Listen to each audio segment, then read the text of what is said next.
kumpulan Kemala. Kami yang merupakan kumpulan pertama dalam urutan pertama bagi setiap pembentangan kuliah kepada kelas sejarah. Pada showcase kami hari ini, kami telah memaparkan hasil nota yang telah kami catat sepanjang kuliah M1 hingga M11 masa bersama Sarah. Pada M1 ini kami juga meletakkan showcase dari sini kerana pada M1 tu kami masih jumut lagi, tidak tahu untuk berjalan total.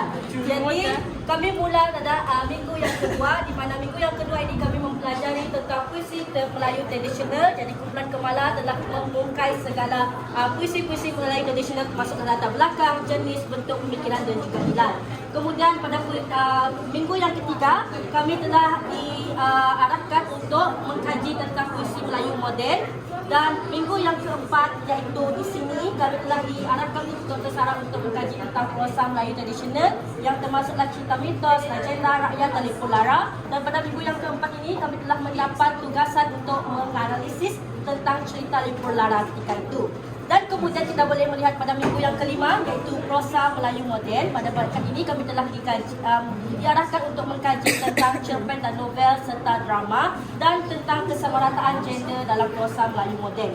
Pada minggu yang keenam kami telah dikenalkan pada satu tingkat yang lebih atas iaitu kami telah beralih kepada pengenalan teori sastra. Pada minggu yang keenam ini kami hanya diarahkan untuk perkenalan dan berjinak-jinak terlebih dahulu dengan teori sebelum kami beranjak kepada teori yang lebih spesifik iaitu pada M17 minggu yang ketujuh iaitu kami telah masuk kepada pengenalan teori sastra barat yang ada dua iaitu strukturalisme dan juga teori semiotik.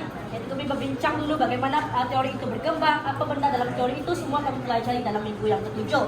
Kemudian kami beralih kepada minggu yang ke-8, adalah minggu yang ke-8 dan minggu yang ke-9 sebenarnya, iaitu teori sastra tempatan yang meliputi tentang pengkaedahan Melayu dan juga persuratan baru. Pada pendapat kami, dua teori ini cukup susah untuk dikaji kerana dia sangat spesifik ke atas keagamaan semata-mata. Jadi pada M ini kami diarahkan untuk sarang untuk mengkaji sebuah novel dan cukup susah untuk mencari novel tersebut, terutamanya untuk pengkaedahan baru kerana dia meminta kami untuk mencari novel yang hanya memaparkan nilai-nilai positif.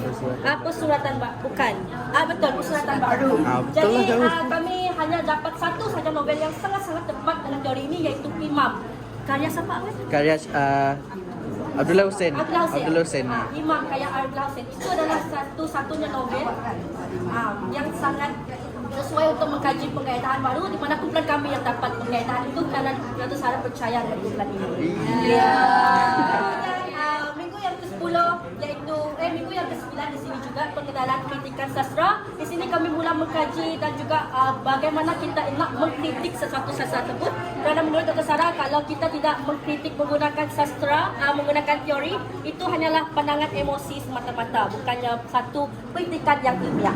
Jadi pada minggu yang ke-11 dan 11, 12, 13, 15 dan juga 14 itu kami telah mengulang balik teori sastra dan juga cara-cara kami nak mengkritik satu perkara ataupun karya tersebut menggunakan sebuah teori, dan juga kami melakukan kajian kepada atas jurnal yang telah dilakukan oleh orang lain. Maksudnya kalau misalnya saya telah menerbitkan sebuah jurnal mengkaji tentang karya-karya orang lain itu, kami pula akan menganalisis dan mengeluarkan apa kritikan-kritikan yang telah dibuat oleh orang tersebut. Itu apa yang kami lakukan sepanjang minggu-minggu yang seterusnya.